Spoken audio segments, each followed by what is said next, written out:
وَكَلْبُهُمْ بَاسِطٌ ذِرَاعَيْهِ بِالْوَسِيدِ، ان کا کتا غار کے دھانے پر بازوؤں کو پھیلا کے بیٹھا ہے۔ یا اللہ، قرآن تو ہدایت کی کتاب ہے، سراسر ہدایت، لفظ لفظ ہدایت، حرف حرف ہدایت۔ تو کتے کے بیٹھنے کے سٹائل کو تو نے قرآن میں بیان کیا، تو اس میں ہمارے لیے کیا ہدایت ہے؟ کہا یہی تو بتانا چاہتا ہوں کہ ذات کا کتا بھی ہو، سنگ جڑ جائے ولیوں کے، اور ولیوں کے دروازے پر بیٹھ کے پہرا دینے لگ جائے، اور کسی کام آ جائے مشت خاک، تو وہ کتا اتنا قابل ذکر ہو جاتا ہے کہ اس کے بیٹھنے کے سٹائل کو رب رب ہو کے بیان کرتا ہے۔ تو کہا تم تو انسان ہو، اگر تم محمد عربی کے در کے نوکر بن جاؤ تو کیا عزتیں دوں گا تمہیں، کیا شانیں تمہیں نصیب ہوں گی۔ تو یہاں یہ دیکھا جاتا ہے کہ ان کی راہوں کے کام کون آتا ہے، ان کے راستے کا مسافر کون ہے، ان کے دین کے لیے اپنے آپ کو پیش کون کرتا ہے، ان کی خدمت اور نوکری کے لیے اپنی مشت خاک کو ان کی راہوں میں بچھاتا کون ہے۔ اور اگر ہم ساری زندگی اپنی خواہش سے گزار دیں اور ان کے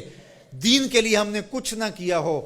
تو پھر ہم دیکھیں کہ ہم کھڑے کہاں ہیں۔ اقدس تیرے پاؤں میں نہ کوئی کانٹا نہ کوئی زخم، پھر کیوں ہاتھ میں پرچم اسلام لیا تھا۔ اللہ تعالیٰ جل شانہ کی نعمتیں، اس کی کرم نوازی ہمارے اوپر پہم برسیں،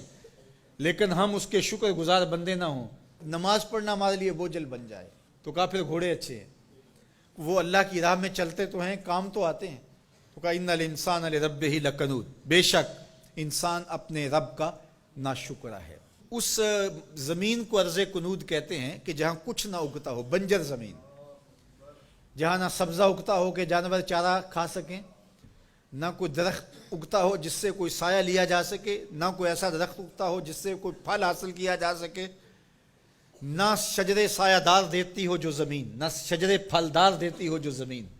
نہ کسی جانور کے چارے کی ضرورت کو پیش کرتی ہو جو زمین، اس کو کہتے ہیں ارض کنود۔ وہ بنجر شخص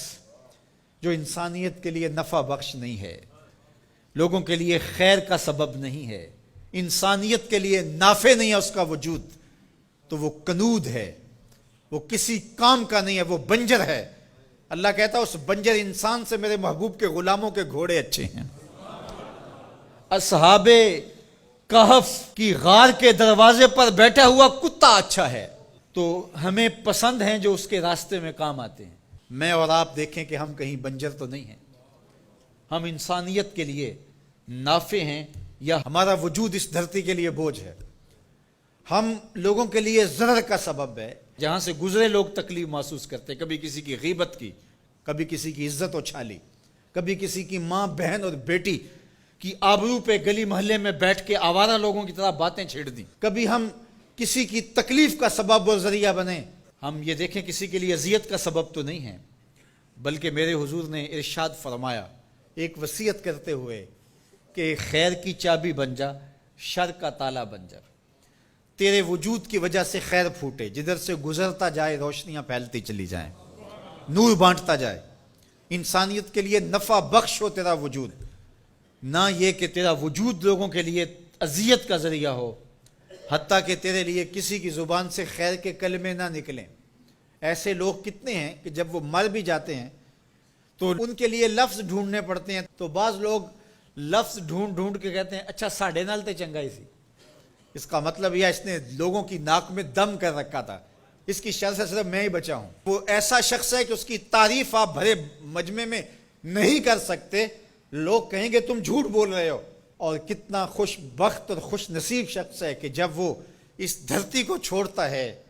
تو زمین کی مٹی بھی روتی ہے، در و دیوار بھی اشک بہاتے ہیں، اور زمانہ کہتا ہے کہ یہ تو چراغاں تھا، یہ تو نور تھا بزم عالم کا، اس کے دم سے روشنیاں تھیں، یہ کیا گیا کہ زندگی کی ساری رونقیں ماند پڑ گئی، گویا روشنیاں بجھ گئی اس کے جانے سے۔ تو خیر کا سبب اور خیر کا ذریعہ بنو، نہ کہ برائی کا ذریعہ بنو۔